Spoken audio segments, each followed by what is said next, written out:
Ассаламу алейкум, урматтуу мекендештер.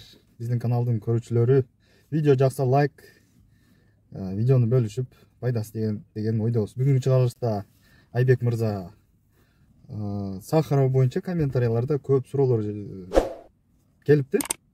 Получение кандай болуп жатат деген суроого. Айбек мырза барып получениясын алып келди. Ошол боюнча кандай проблемалар, кандай өзгөрүштөр болуптур, өзүнөн бир угайлы. Ассаламу алейкум. Алейкум ассалам. Полученияда баргандан эмне өзгөрүш? Өзгөрүш менимче жок. Баягы эле очередь көп, толпа.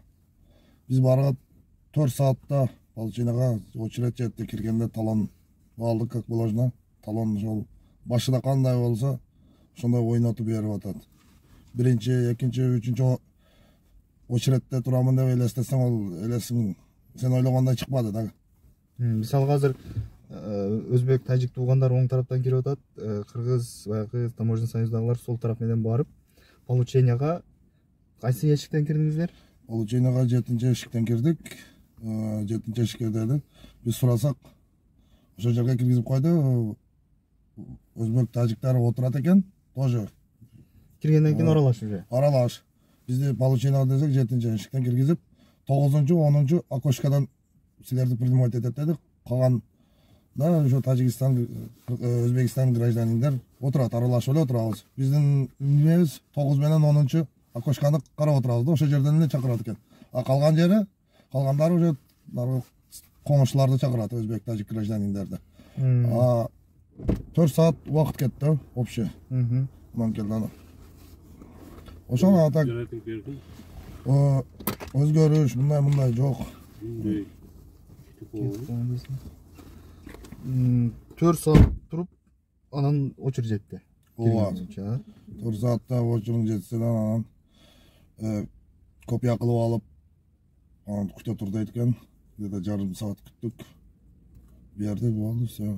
Кирет, талон алат, талонду алып туруп, ошол очереди боюнча 9-чу, 10-чу окошканы күтөт, ошол эле, башка полученияда проблема жок. Башка проблема жок. Киргенде кыздар бар экен, ошо сотрудниктер талон берип, өздөрү айтат экен.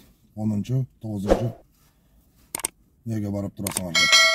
Окошкага, ошол жерден чакырат экен. Неме? Очередь келген учурда документтерин алат экен, карайт экен.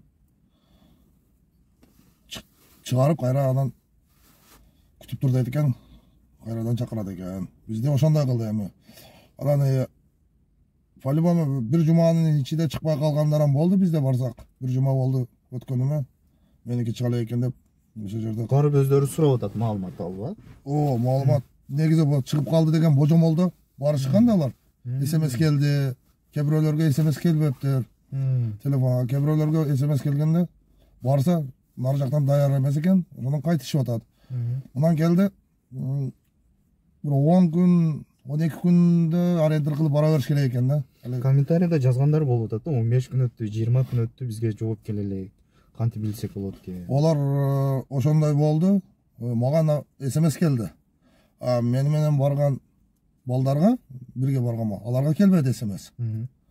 Анан аларга келбеди, бирок бир жумада барды алар. Бир жумада барганда даяр болуптур. Кээ бирөөлөр айтып атат, СМС даган жок, даярдаган болу элек, мен келгениме 2 жума болду, бүтө элек дептир.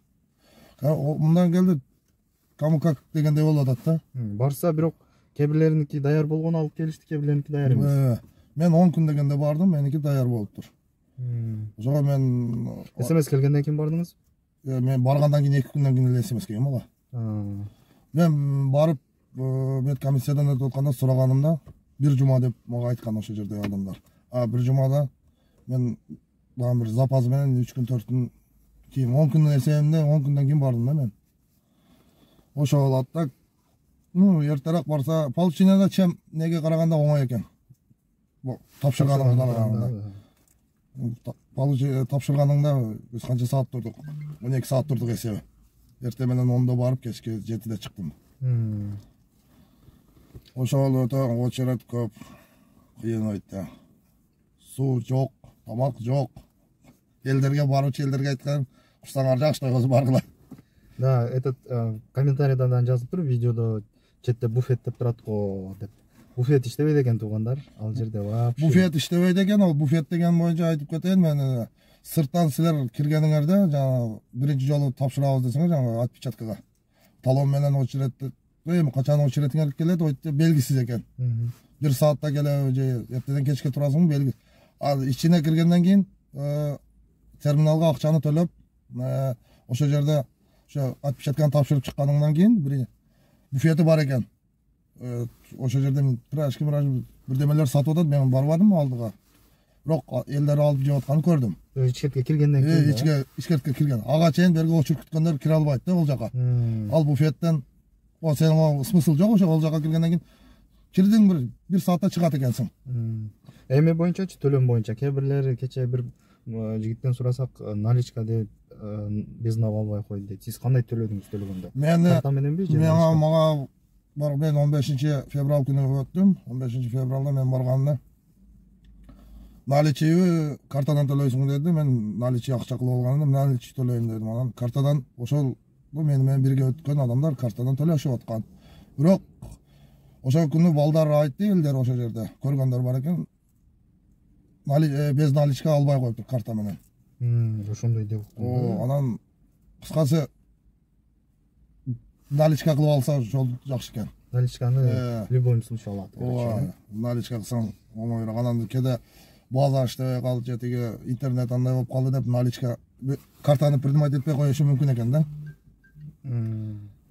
Неме боюнча да урматтуу мекендештер, мына регистрацияларды жасатып жатабыз. Азыр ар жерден жасатабыз, өзүңүздөр билесиздер. Анан кээ бир инсандар регистрациясы чыкпай бизде мына комментарий жазган туугандардын дагы Сахаровда, Делинеде бир канчадан бери жатат экен.